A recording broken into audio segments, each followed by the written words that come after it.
भाइयों बहनों,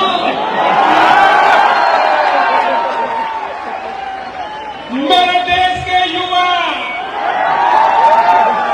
भारत का भविष्य,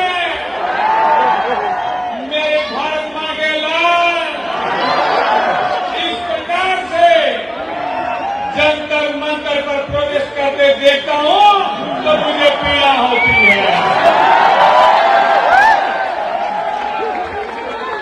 भाइयों बहनों, इस प्रकार से आप लोगों पर आंसू गैस का गोला छोड़ा गया।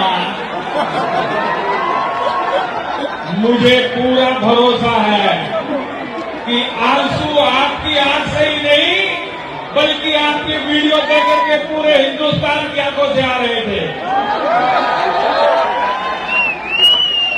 भाइयों बहनों, मैं अगर सत्ता में होता, मैं सत्ता में रहा हूं, मुझे पता है कैसे क्या होता है।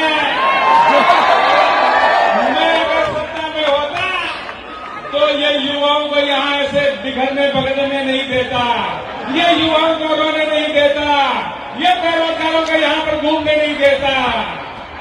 और इसलिए जब मेरी सरकार बनेगी और अब बन गई है, बनी हुई है, अब बनी हुई में मोदी जी मेरे सपने में आ जाते हैं।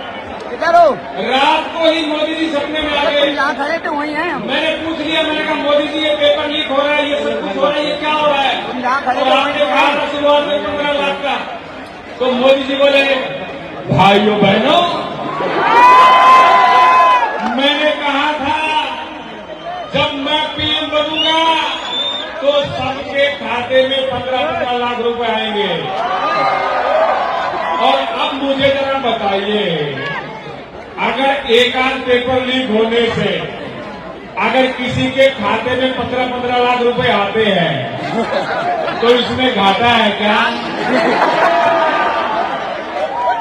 एक आध का तो फायदा है लेकिन घाटा हमारा सबका है।